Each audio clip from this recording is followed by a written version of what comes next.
Hey kids, this is Ivan. How you doing?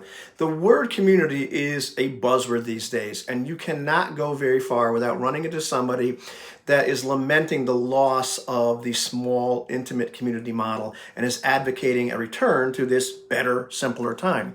At the same time, you hear a lot of advice talking about this idea that you need to build a community around your interest or around your goal. So if you have a YouTube channel and a business associated with that YouTube channel, you need to build that community. Or if you're in recovery, they say that the opposite of addiction is connections. So you need to build a community to help you with that, which is very, very important.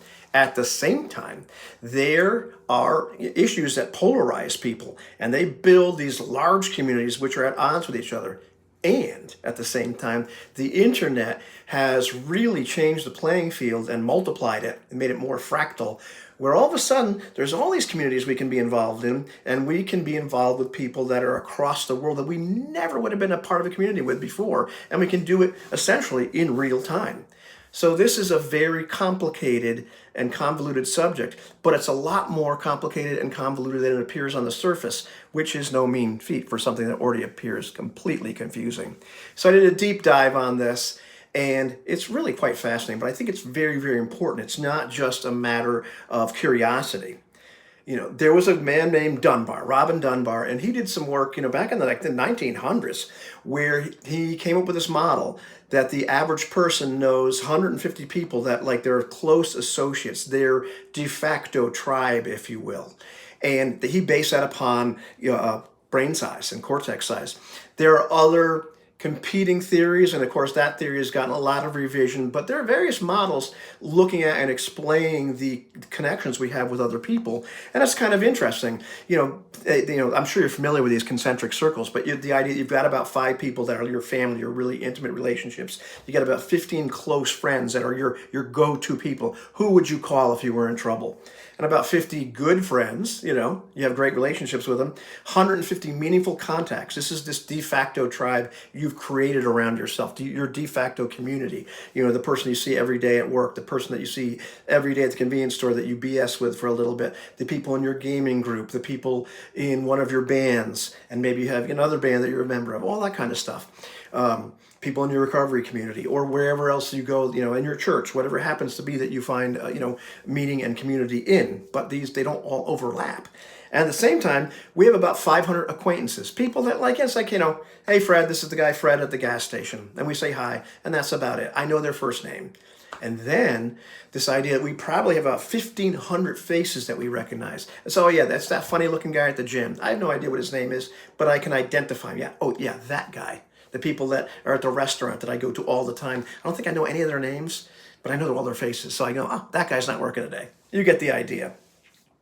Now, of course, these layers aren't fixed. People come and go into these various layers. There are people that I worked with 20 years ago that I was very close to, that I talked to every single day. We talked about our lives, about our families, about things that we were interested in and our values. And I haven't seen them in 20 years. And so those connections are not as, they've changed where they are in terms of where are they in my circles. And that's normal, as life goes on. Of course, the distortion has become even wilder in the internet. We're really not sure what circle is this person in, and sometimes we can get these false signals. We do a lot of interacting, and maybe we're commenting on each other's posts. Maybe that makes them seem more closer than they are. It's hard to judge, because very often we're dealing with these faceless relationships. I have people that I game with where we talk face-to-face over Zoom, and that's a much stronger connection. But there's lots of other people I comment with, we've never actually had a conversation. So it's tough to figure out, where do you put him in that? And so there is a little bit of ambiguity in that, which, can make us feel a little bit fractured. But, the interesting thing is we are in a multi-tribal world. We have modular identities these days. I alluded to this before. There are people that are bass players. Well, there's people that are musicians that I'm a part of that community. But then there's people that are the bands that I'm in, and a lot of times these bands don't overlap. There's no common members. Sometimes they don't know each other. There's a community of bass players, and then there's a community of bass players that really care about the kind of stuff I do, or the community of gamers, or maybe members of the OSR, which I'm a member of, or members of people that care about or really interested in things like, why games work the way they do, and, RPG game theory. And a lot of times those two circles don't overlap very much. But I'm a member of all those and of recovery communities. And, the list goes on with various interests I have and the things that I feel strongly about. And so all of a sudden you find out that, nothing really, you can't put all these people in one room and have them all know each other. It doesn't really necessarily feel like a community. It can feel very fractured, but it can also feel very rich at the same time. And, depending on your bent, you will react to this a little bit different. And what I found really interesting in my research was that introverts and extroverts tend to react or handle this a little bit differently.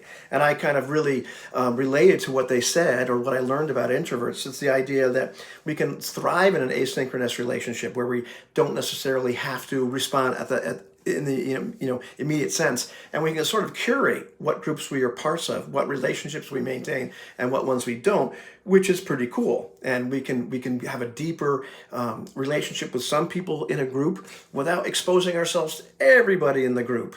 In terms of like an internet relationship, there are people in various larger groups that I interact with all the time. There's other ones I say hi, or a comment on something, and that's about it. But I can kind of curate that. At the same time, people are more extroverted. Well, they can, be involved in a ton of different groups and really get off of that, but they can feel frustrated that there's not this one big cohesive whole, which makes sense. But regardless of the temperament, really, everybody's got a context switch all the time. Who am I talking to? What Ivan am I bringing to this group? What face am I bringing there? What kind of things are we going to talk about or not talk about? It's like the way you talk to different people, except now it's this group. And there's various attention demands, there's various social role negotiations, like exactly where do I fit in this particular group? Whereas in a singular community, you kind of know where you fit in. And here, well, there's a whole bunch of stuff going on.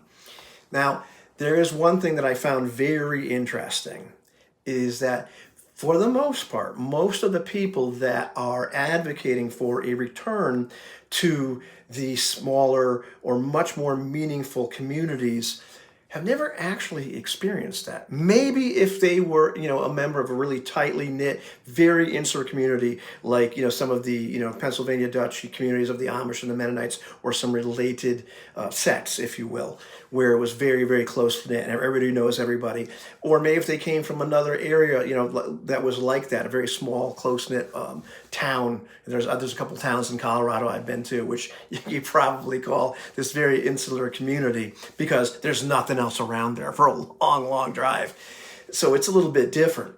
Or there are some churches, like, I recall being a part of a church back in my experimentation with Christianity phase, and it was kind of a tight-knit insular community. It wasn't completely like the full community that, they're talking about.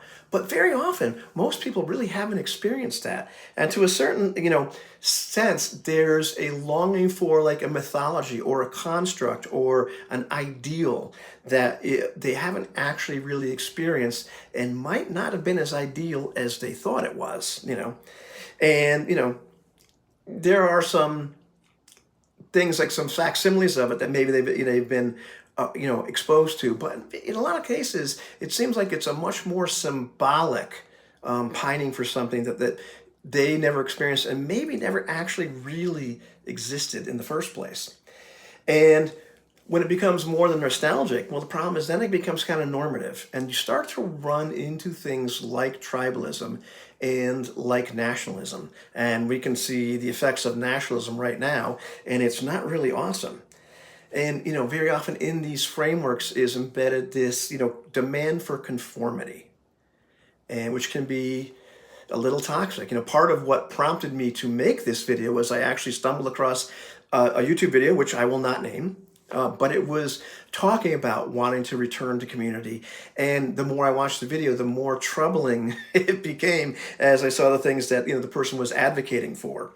Because after a while, the identities, the individual goals, the individual, rights of the people, or identities of the people seem to be put aside for the sacrifice, for the good of the whole. And I don't mean in a way like you have a responsibility to, polite society, to behave in a certain way, but, much more of an obligation to the group and being a group member and standing for what the group stands for, and doing what the group would think best or what is best for the group all the time.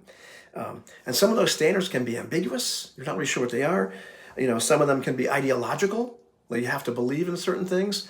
And some of these standards, are performative, like you must do certain things, and members can be excluded from being a part of that group, whether it's you want to join that group or whether you're no longer welcome in that group, if you're shunned, all those kind of things. And I have some, close friends that escaped some pretty awful groups, and they are definitely, persona non grata. Even me to a certain extent, I can't really interface with the church people that I used to without being a bit of a pariah because of that, So while on the surface, the idea of this return to community, this idyllic, cohesive unit, where it was very, very meaningful, there was all these meaningful relationships, it sounds good. But as we start to examine that, it starts to become a little bit less realistic. Did this ever really happen in the first place? I think about the groups that I'm involved in, or the neighborhood that I'm in. I don't want to know my neighbors. It's not because I'm antisocial. It's because the fact that we live in geographical, in a close geographical proximity doesn't necessarily mean that we share the same values or the same interests. And we just happen to live in the same spot. Do I really need to be friends with them? I never really understood block parties. I've been to a few. And so I was like, I really don't know a lot of these people. I don't necessarily care about a lot of these people. If we worked together, if we were constantly doing something together, yes, I might develop a relationship with them. But, the other thing you find out is that there's communities that you're a member of, not by choice, but say like birth, and you start to realize, hey, there's some members of my family I don't really like. There's members of this church or whatever other social community that, I'm really, I can't wait to get away from. At least in the modern sense, for all of its faults, we get to curate and build our own communities. The biggest problem, though, is they feel less meaningful because it's not one cohesive whole. We can't put all these people in the same room. And sometimes they may have very different beliefs than each other, and it may be about things that you care about to a certain extent. And so it can be a little uncomfortable because you really can't introduce them, or they're not all going to fit into one neat little box, such as life. But the idea of community, the idea of human connections is one that's fascinating to me. It's one that's very, very important, such as in recovery. It's absolutely vital, although not everybody in recovery is part of my immediate close friends.